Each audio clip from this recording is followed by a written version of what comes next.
Excellency, Mr. President, your presence here today joogitaankaaga maanta halkan waxa uu muujinayaa muhiimadda wadahadalka siyaasadeed iyo xoogga iskaashiga ee naga dhaxeeya.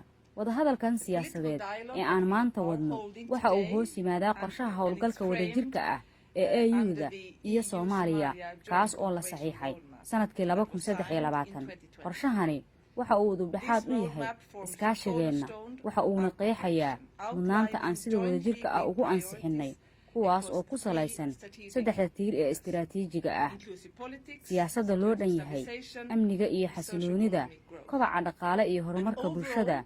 guulo la taaban karo ayaa laga gaaray saddexdaas tiir sida aan uga wada hadalnay kulankeenna maanta.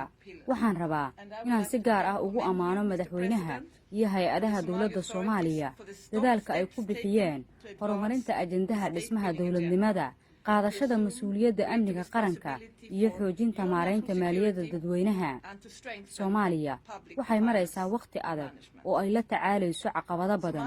waxaan sidoo kale ka wada hadalnay dadaalada dowladda iyo qorshaha madaxweynaha ee ku aadan xoojinta amniga iyo dhisidda midnimada qaranka. Midowga Yurub waxa uu si weyn u soo dhaweynayaa dadaaladaas oo dhab ah oo loo dhan yahay. maanta waxaan halkan u imid inaan si wadajira uga shaqayno habka isdhexgalka ku salaysan, waxaana goobta ku sugan dalalka xubnaha ka ah EU-da, safiiradooda, howlgallada rayidka iyo milatariga ee CSTB, iskaashatada EU-da iyo sidoo kale xubnaha ka socda gargaarka bini'aadanimo. annaga oo dhammaanteen wadajir ah waxaan mar kale adkaynaynaa in Midowga Yurub uu yahay saaxiib joogto ah oo garab taagan Soomaaliya, gaar ahaan xilliyada ay jiraan caqabadaha caalamiga ah iyo jawiyada siyaasadeed oo kacsan.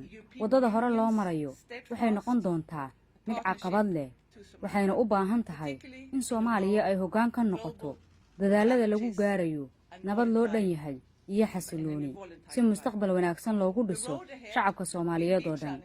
dadaalkaas dhexdiisa waxaad ku kalsoonaan kartaa Midowga Yurub oo mar walba ahaan doona saaxiib daacad ah, furan, isla markaana si togan u dhisaya iskaashiga inaga dhexeeya.